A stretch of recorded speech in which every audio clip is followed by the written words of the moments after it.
Devon Dampier is about to have himself a day against the Cowboys up in Laramie this weekend.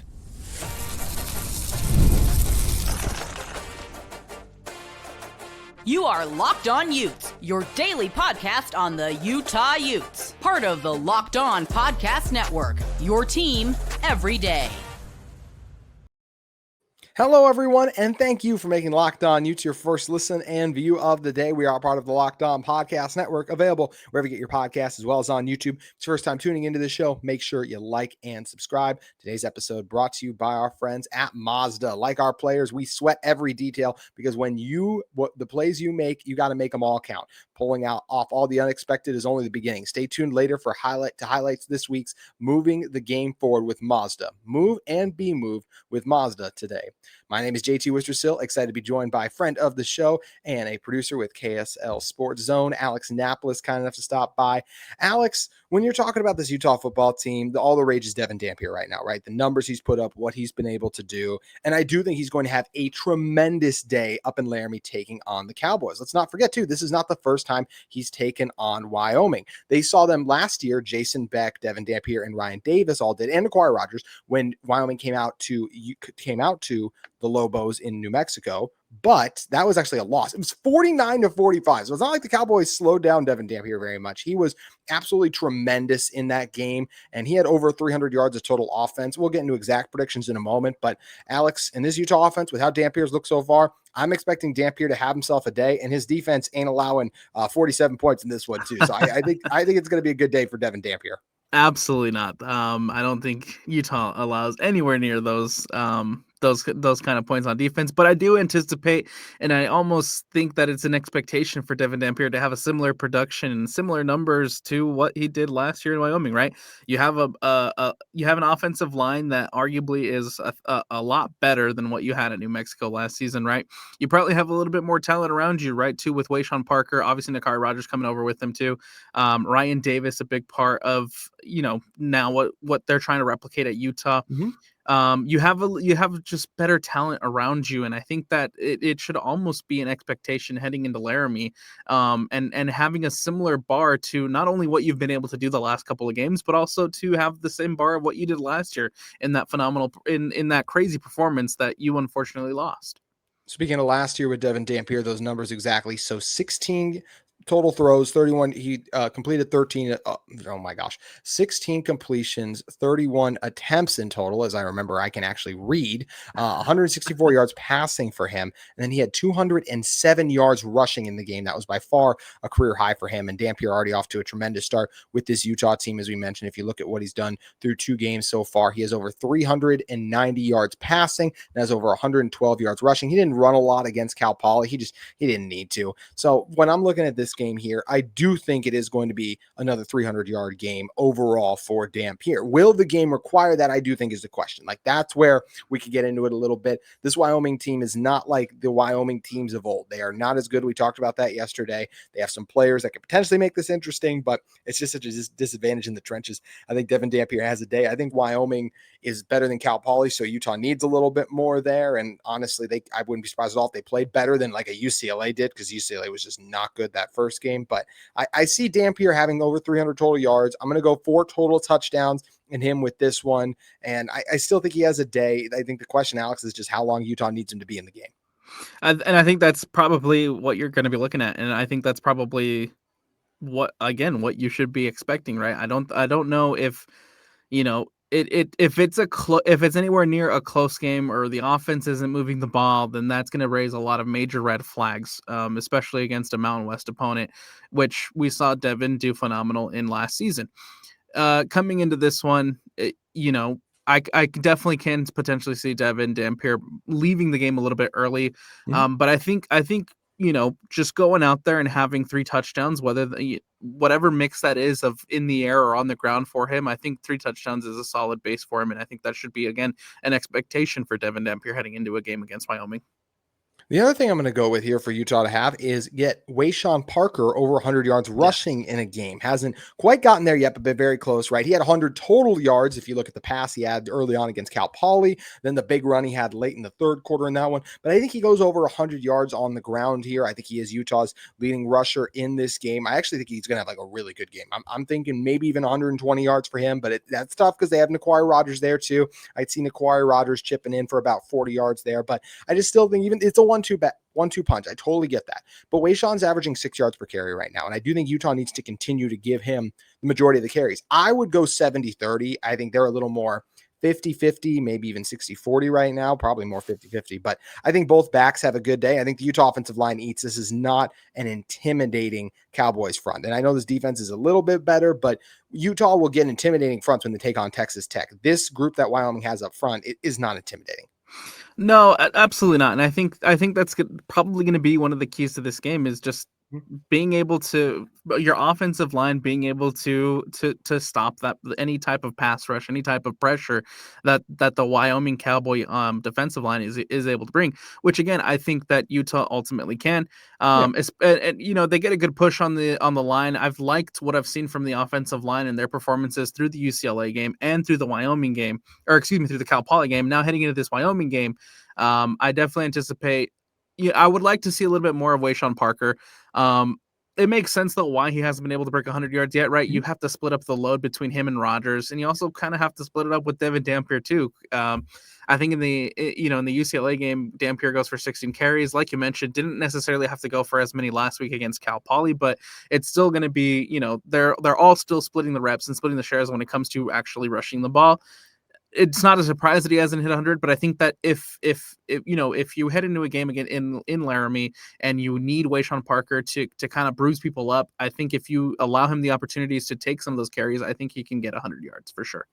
I think so too, and I'm excited to see Utah turn to him. We know this Utah team wants to continue to grow their passing attack, Alex. So when it comes to receivers, I know they're trying to get Tobias Merriweather more involved. I think it's a step in the right direction. I can see him having 60 yards receiving in this game in total, but I still think it's going to be Ryan Davis that ends up leading Utah in receiving yards, just like he did last week. I could see Smith Snowden being, this is my thing with Smith Snowden. Like, why is he taking the hits and the toll against the Cal Polys and the Wyomings? I would rather him say that for Texas Tech. Maybe there's an argument like get him those live game reps so he grows into that, but it's just extra wear and tear on a guy going both ways. So I wouldn't use Smith Snowden a ton, but maybe Utah will use him in a similar way they used him against UCLA, and he still got some action against Cal Poly. So I am going to go with Ryan Davis to be the receiving yardage leader again. Just has the chemistry with Dampier, can do a lot of things. Then I will go with Tobias Merriweather having a nice game here. And I'd love to say Justin Stevens, the former Wyoming transfer, has a good one in this one, but I'll go Dallin Bentley, who's honestly been arguably the most pleasant surprise for me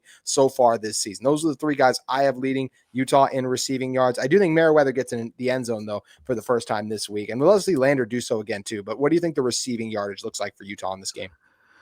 Whatever it is and whoever it is, I would like to see more chunk plays from Utah. Yeah. I think that's something that's missing from this offense, right? You see what they're able to do on the ground. You see what they're able to do in short passing situations. I would like to see a little bit more chunk plays, right? You saw one last week against Cal Poly where Wayshawn Parker took it 51 yards or whatever it was on that first touchdown. And then I think the biggest passing play against UCLA was that 36-yard pass to Tobias Merriweather. But I want to see a little bit more chunk plays, a little bit more explosive plays, right? And I think as far as who's going to lead the receiving room, I think, like you mentioned, this isn't a game where I think I would really want Smith Snowden to take a lot of the load. I think Ryan Davis is a perfect pick, again, because of the chemistry that he has with Devon Dampier, with him and his quarterback are already on a similar page. Maybe there's still a little bit of chemistry that needs to be worked on between guys like Tobias Merriweather and Devon Dampier, or maybe even Hunter Andrews and Devon Dampier. But I think that ultimately Ryan Davis right now has probably the best connection with Devon Dampier, and so Ryan Davis is a great pick to lead receiving yards. But like I said, whoever does it, I want to see more chunk yards, more explosive plays, because I think that's the one thing that's missing right now from this Utah offense. It is missing right now. I'm honestly curious if they'll get there. I really don't know, Alex, if they're going to get to the point where it is an incredibly explosive offense. I'm not sure we'll say that, but I will say I love Devon Dampier's arm. I think he has the potential to let it go. I just don't know if Utah has that consistent big play guy downfield. Maybe it's TOBIAS MERRIWEATHER. I just don't know if that's going to be an every game thing they can rely on. Hopefully it is, and probably be something they might need against Texas Tech with how heavy that box is going to be packed. So Utah offense, we both think in for a massive day. How about the Utah defense? Who's showing out on that side of the ball? And let's talk backup quarterbacks. Bert Fickle and Isaac Wilson, one of them getting in. We're going to discuss momentarily. Today's show brought to you by our great friends at Mazda. How great has it been having college football back? The physicality is something that we all marvel at, the toughness. And speaking of toughness, that's what Mazda provides. Mazda's moving the game forward. For those who believe it's not just about playing the game, it's about redefining it. There are moments that do more than just put up points on the board. They move crowds, move culture, and keep moving the game forward. This week, this week's moment that moved the game forward last week for Utah was to me Waysahwn Parker's like just early 60-yard reception. He ran it for a touchdown, right? I mean, that's the kind of one where it's just like boom, and this game is going to be over. Like I don't see how Cal Poly was already coming in with probably less than a 1% chance to win, but when he's making plays like that right that quickly, it's over. So that's why I think that one really just separated it right away. Wayshawn's such a special and fun player, someone who's tough, elusive, and he's at a big game. I think he's going to continue to have a big game for Utah. When you follow what moves you, the unexpected is only a beginning. And just like there's more to every highlight, there's more to a Mazda vehicle. Mazda, be moved and be moved with Mazda today. All right, Alex, talking about this Utah defense, I think they're in for a really good game. Like, let's remember, and yes, I had a guest on my show from the Big Mountain podcast who covers this Wyoming team. He said it was a little bit better than the box score indicated against Akron, but 10 points against Akron is 10 points against Akron. And Utah has scored more against UCLA than Wyoming did against Northern Iowa. I'm just not very impressed by this Wyoming offense. Their quarterback last year was not the best. Anderson, this is a team, they have a good tight end that I do like. I think he can make some plays, but the offensive line still coming together. I think Utah turns up the pressure. In this game, don't see Wyoming getting over 10 points. Maybe they do in like garbage time if this one's out of reach in the fourth quarter, but I think the Utah defense is having themselves a day, Alex.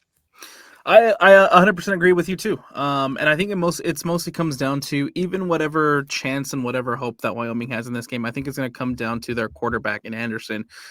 Anderson, he took a hit in the last game. There was questions about whether or not he was going to be able to go.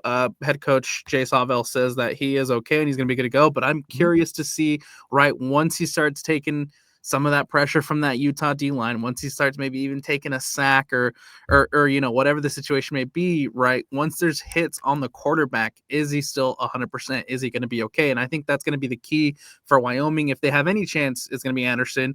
If he's not at 100%, I think Utah's chances grow even more, than they already are to win this game. I think the Utah's defense is also in a perfect spot to have a big night. This will be by far the best defense that Anderson's ever seen. He only completed less than 60% of his passes last year. He's barely over 60, but once again, remember the competition. His was 6 touchdowns to 3 interceptions a year ago. He's already been sacked 3 times, which is more than he was last season. I just think this Utah defense is going to eat. It's a Wyoming team. They want to run the ball. Good luck doing that against the Licky Vaimaki, Jonah Laia, the way they've looked so far. That pass rush is ferocious. Lander Barton is just going to gobble everything up here. It's interesting for like who leads Utah in tackles this game, I think is an interesting question. Part of me wants to say Lander, but honestly, I think this is the type of game for Utah and I also think Lander could exit early. I think Jonathan Hall is going to have another monster outing. Had the pick last week, was really good for Utah. I think this is one where he is just going to be unblockable. His athleticism, his strength, I think he's going to be blowing up, living in the backfield. He stays in the game a little longer than Lander Barton does to me. Lander will, for the most part, I think, lead Utah's defense in tackles. I can see Trey Reynolds too, but I'm going to go with Jonathan Hall to lead this Utah defense in tackles. And Alex, I've just loved the way he's looked this season. I absolutely loved him too. That interception against Cal Poly was phenomenal. Basically stealing it out of the hands of the quarterback. Jonathan Hall is he's one of the guys that I'm curious to see, right, as he continues to develop and as he continues to grow in this defense, kind of where he watch him continue to step up, right? It's kind of early to be thinking about this, right? But obviously Lander will move on at the end of the season. Mm-hmm. And I think that Hall is if he can continue to develop the way that he's developing, I think Hall's going to be a phenomenal and perfect replacement for Lander Barton. But as far as tackles go, I think someone flying under the radar for Utah is Lawani Damuni. Mm-hmm. And he hasn't had the best box scores yet, but he does a lot of work that I feel like goes unseen, and he's flying under the radar. Having to miss last season with that injury, it was heartbreaking for him. I'm sure it was heartbreaking for Utah fans to not be able to see him out there last season, but I think he's come back. He's had a good bounce back so far, and I think now it's time to go out there for Lawani Damuni to come out and show in the box score too that he is back and he's going to be a wrecking crew. He is going to be a wrecking crew. Love that pick and loved what Lawani Damuni's put on tape. Just still trying to get, slowly but surely. He's not a starter with this team right now, but I think he will be in some of their biggest games. I don't know if in September, but definitely October, November, that veteran presence so key. So when it comes to the mayor of Sac Lake City this week, honestly, I think this is John Henry Daly's been tremendous. He could absolutely lead Utah in sacks here. I think they're going to kind of key in on him a little bit. And Logan Fano is going to show that one sack he had against UCLA was not a fluke. I'm going to say Logan Fano gets 2. I'll still give JHD 1 sack in this one. And then I think Utah will send some blitzes. Lander could get home very well to me. I think Utah gets home at least 3 times, if not 5 or more in this game, just with how the blitzes are, the talent they have up there. I'm going to go Logan Fano to lead Utah in sacks. I love the way he looked week 1, Alex. I just think he got overshadowed because Utah was being cautionary with him and held him out in week 2.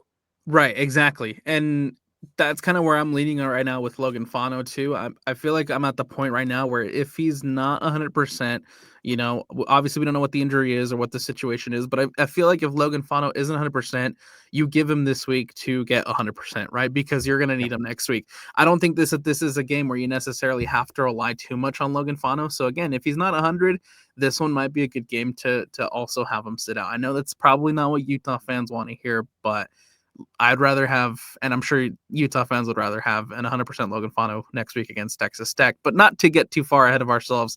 I think if you're looking at sack numbers, it'd be crazy not to pick John Henry Daly.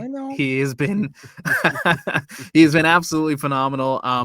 Definitely the surprise of the season. I don't think I anticipated John Henry Daly to have the production and the to look as great as he's looked through the first 2 weeks, but I can't pick against John Henry Daly. I'm going John Henry Daly. I know. I'm just sitting here thinking about how Wyoming has to be thinking the same thing, right? Like they got to be like, are we going to let this guy get after us? That's what I'm curious to me. I mean, JHD has just been tremendous. Is that his nick? Can we start that being his nickname, or do we have to say? I'm not trying to be lazy. Do we say John Henry Daly every time, or can we call him JHD? We can call him JHD. I think. There we go. We'll have to figure out if he's cool with it, but. Well, right now, just call him the mayor. I mean, he is the mayor, right? Hey, there you go. So he's leading it. That's probably a little cooler than JHD. He's was the week 1 leader in quarterback pressures with 7 for Utah, and that was not for Utah, just in the country. And once again, like that was against a P4 team on the road.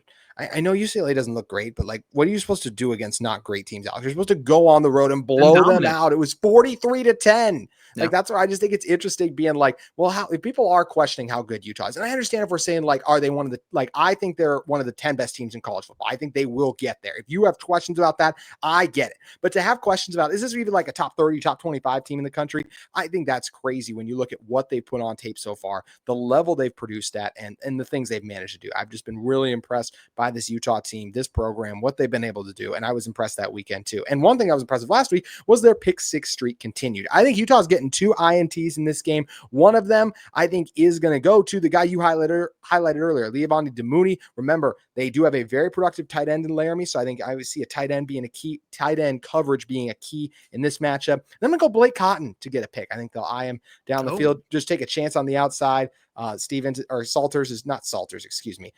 Anderson is just going to take a chance on the outside, and I go 2 picks in this one for a Utah defense that gets after it. What do you think about the pick 6 streak being extended, and what do you see? You see Utah getting a pick this weekend? First of all, the pick 6 streak being extended, I think that's exactly what Utah needed last season. I know things didn't go the way that I think anybody thought it was going to go, and for a moment there, it felt like the streak was maybe in jeopardy. I mean, it felt like maybe Utah wasn't going to be able to continue it. And I think, in a season of such lows, I think that's one of the positives that Utah can hang their hat on, right, is being able to extend that streak and being able to hold on to that streak, even though it was so late in the season. Yeah. to get it out of the way early, I think that's great. I think that does a lot of great for the confidence of that defense. That does a lot of great confidence for a guy like Jackson Benny, who, as a sophomore is now expected to take on a bigger role. And so far he's being able to fill that role. So it's all about confidence, and that's all about growing. And I think, being able to extend the streak is absolutely great. I think that we're due for a crazy Smith Snowden INT, man. I don't know. Blake Cotton is also a guy that, you picked him, but I think that he's someone that I'm looking to continue to step up this season outside. I think Cotton's a phenomenal pick. And of course, Jackson Benny, right? Give him all the credit in the world for for what he did last week. Again, he's stepped up in a big way. Coach Shaw was talking about him earlier this week about moving into that more of that nickel role and being good at that nickel role. And I mean, we kind of saw it against Cal Poly. So, Jack, you know what? I'll go back-to-back weeks. Jackson Benny. How about that? I like it. I like it a lot. And let's hope he gets it done. He's been awesome. Maybe he'll even make a catch in this game again. We'll see what Utah's feeling like they need on offense. What's going on the rest of the Big 12? Why does BYU have a bye this week? All that and more coming up in a moment. Today's show is brought to you by our friends at Drip Drop. If you're trying to stay on top of your routine, whether that's workouts, long days on campus, or staying focused through back-to-back classes, hydration is where it all starts, and that's where Drip Drop comes in. When I'm on top of my hydration, I notice everything works better. My energy, my mood, my focus, even my skin. But getting enough fluids every day isn't easy. I mean, that's why I've been loving Drip Drop. Drip Drop is doctor developed and scientifically proven for fast hydration. Uses the perfect balance of sodium, electrolytes, and glucose to help your body absorb fluids quickly, delivering 3 times the electrolytes and half the sugar of a leading sports drink. That's why I love Drip Drop. Helps keep me hydrated, and there are some crazy long days, including Saturday tailgates at Wystrcill Stadium. Not that we'll get to do it next week with a 10 a.m. kickoff, but just for some of those later games in the season. Right now, Drip Drop is offering Locked On listeners 20% off your first order. Just head to dripdrop.com, use that promo code Locked On College. That's all caps, no spaces, Locked On College to get in on the offer from our buddies at Drip Drop today. Today's episode of Locked On Utes also brought to you by DoorDash. It's almost the weekend. Time to look back and crown this week's MVP on Who Delivered, powered by DoorDash. Just like you can win every Saturday with DoorDash Streaks, saving more every time you order, these players delivered when it matters most. Let's break it down. How about for the Utah player this week who delivered in a big way? Let's go with a John Henry Daly. Right now I'm cheating a little bit. This is 2 weeks in a row. We just mentioned 7 pressures in week 1 of the college football season. Tremendous. This is a guy who was barely in the rotation last year for Utah, and he has just been an absolute terror and just a terrorizer on the edge. Honestly, he has been so much fun to watch. The strength, the hands, he's worked his butt off. Coaches have helped develop him, and he's been a guy who's just been balling, and it's not a fluke. John Henry Daly is going to be a presence all season long. And just like John Henry Daly delivered for the Utah Utes, DoorDash delivers Saturdays with DoorDash Streaks. You save every Saturday you order. Stack it up all season, and you could save up to $250, including $100 in DoorDash credits. Order this Saturday, keep the streak alive. Feel your game day only with DoorDash. Terms apply. This promo ends November 18th, but get a streak going with DoorDash today. Alex, can you explain something to me? Why in the world is BYU already taking a bye? Is it just too grueling of a season already? And I'm joking, Cougar fans that decided to listen this late to the show. But what is going on here? Why does BYU have a bye already? I think it's just the way that the schedule worked out for them, unfortunately. Yeah. But honestly, and not to get too much into BYU talk, but I think it comes at a good time for them as they try to figure out their situation with the true freshman quarterback. He had the worst. QBR is not everything. He has the worst QBR I saw, and they haven't played anyone yet. That's just concerning to me. I don't know how, when they've taken on Stanford, you want to talk about UCLA, not being a great game, Stanford at home too. Stanford is terrible. And then you get Portland State outside of that, and Portland State, not one of the top 3 Big Sky Conference teams either. I got a lot of questions about Bear still. I hope he proves me wrong, Bear. It's just really hard to do what he's trying to do as a true freshman. But we do have some good Big 12 games to talk about this weekend. How about Colorado at Houston? I think that's a really fun one. Honestly, originally I was feeling Colorado, but this quarterback situation is such a mess. They've talked about starting maybe their 3rd string guy, not Salters, not Lewis. I think because of that and the fact that it's on the road, I'm actually going to pick like the Houston Cougars. Wegmans looks solid. Houston's got a pretty good defense there. Willie Fritz does a good job. I think Houston's actually going to come out on top here. What do you think, Alex? I think in this one, this is going to be a game where I think we find out a lot about who Colorado is this season, and I feel like we find a lot about who Houston is this season, right? Houston, I think last season, and honestly for the last couple of years, been really one of the worst teams at the FBS level, but they've kind of built something down there, and I think this season Houston somehow finds a way to break through to bowl eligibility. That's kind of how I've liked Houston this season, and so I'm picking Houston to take it over Colorado. Colorado, figure out your quarterback situation. Dion, figure it out. It's bad. They do need to figure out, especially before they see BYU the following week. I said last week, I have Colorado winning that game against BYU. If they don't have a quarterback, I'm not feeling very good about that position, and very much would like to take it back if that's the case. Also, another good game on Friday of Kansas State, or just by the time you're listening to that tonight, Kansas State at Arizona in this one. This is so weird because I want to pick Kansas State. I should probably pick Kansas State. I'm probably going to pick Kansas State, honestly. But my gosh, have they inspired no confidence in me this season. I still like Fafita a lot, but I got to think Kansas State's going to bounce back. If they lose this game and are 1-3 on the season, and they barely beat FCS North Dakota, I don't even know what to say. Chris Kleiman legitimately could be on the hot seat if they lose this game. I will take Kansas State to find a way, but I do think this one's close. If they go from contender, right, Big 12 contender, and one of the Big 12 favorites in this offseason, and with the preseason expectations to 1-3, I think alarm bells are sounding off everywhere for Kansas State fans, for Chris Kleinman. They're in desperate need of a win. Yeah. They're in desperate need of not even a win, but a convincing win, right? Because like you mentioned, you get the win against North Dakota, but I'm not convinced. I'm not convinced that this Kansas team can do some noise in the Big 12 this season, or can make noise in the Big 12 this season. And so they are in desperate need of a win, but I think Brennan is finally trying to figure out how to get his feet under him at Arizona.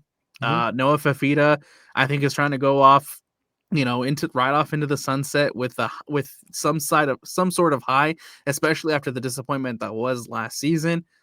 I'm taking Arizona in this one. I'm going against you, JT. I'm taking Arizona. I like it. Honestly, I would love if Arizona could win it. I know he hasn't done a great job, but Brennan has gotten so much heat there. And I think it's just, they had to replace it. It's tough in the portal era. And I like Fafita. So I could totally see them finding a way. Those are the most intriguing from a Big 12 perspective. You get Pitt at West Virginia. I think Pitt's taking care of business there. Tech will beat Oregon State, whose coach has some colorful language with his team not special teaming very well. Baylor's beaten Samford, not Stanford. Everyone beat Stanford. Northwestern State's losing at Cincinnati. Iowa State's beating Arkansas State. Abilene is losing to TCU. Arizona State's beating Texas State. I mean, we'll talk about Utah's matchup really quick here in a moment, but like any of those, do you find intriguing? As I said, the only one I think is competitive. I do think just with how West Virginia looked last week, I think they're losing the backyard brawl. I think Pitt's coming in there getting a win. Well, and I think especially after you lose your starting running back. Yes, true. I think that takes a lot of the wind out of that game, and a lot of wind out of Rich Rod's sails as far as trying to get this offense going. This is a guy who I believe was voted into the All-American team as being one of the best, if not the best, running back in the Big 12, right? And so you lose him. I think that hurts your morale a little bit, and I kind of like what Pitt's building over there in Pittsburgh, right? As an ACC team. It's an intriguing matchup, right? It's a rivalry, and as you know, with rivalries, you just throw everything that you think you know out the window because you just never know in a rivalry game. But I think Pitt will take care of business.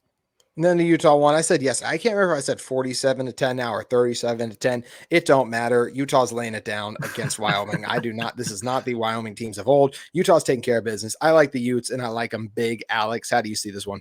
I think defense comes up big, and I think that they keep them under 10. I'm going to go 7. In this one against Wyoming. I think they hold them to 7. They'll probably just hold them to some sort of late touchdown, late consolation touchdown for the Wyoming Cowboys. But I do anticipate, and I do think that Utah's offense is more than capable of putting up 35 points.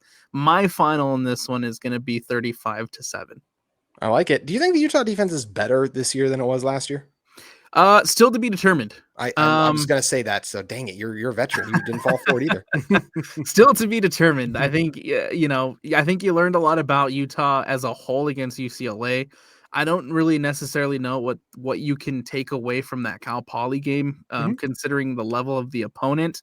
And I think in this one, you probably won't learn much much more than you already know about Utah against Wyoming, again, because of the quality opponent. No disrespect to Wyoming, but that's just, I think I think that's just the reality of it. I think Utah will go into Laramie. Yes, there's all this talk about Laramie being a tough environment, and Laramie, it's hard to play in Laramie, but I think Utah is more than capable right now, especially with this high they're riding on this new offense. They're more than capable to go out there, walk away with a clean win, and then you bring it back to back home against Texas Tech, and I think that's where you'll learn a lot about Utah. I think that's when you'll know for sure if Utah is a contender or not. I totally agree. I think they are right now. Even if they were to lose that game, as long as it's close, I will feel the same way. Cannot wait for the game next week. But we got a game tomorrow to talk about. Alex, if people want to find you and follow more of your content where do they need to head over to? At Napolis Alex on all social medias. That's Twitter, that's Instagram. That's where you can find me. You can also find a bunch of our work and a bunch of our stuff at KSL Sports. Appreciate you making the time to hop on. Thanks, Alex. Thanks for having me on, man. Always fun to talk Utah football. Always a blast. It's going to do it for today's Locked On Utes, and we're done with the week. So we'll be going live at some point tomorrow. It's not going to be immediately after the game, but sometime tomorrow we'll be going live, talk about what happened. Utah taking on Wyoming. We're breaking it all down. Locked On Utes. Hope to see you tomorrow. It's going to be a great weekend for the Utes, at least I think. But make sure you guys check it out tomorrow, and we'll be back with you next week getting you ready for Utah Tech Big Noon Kickoff.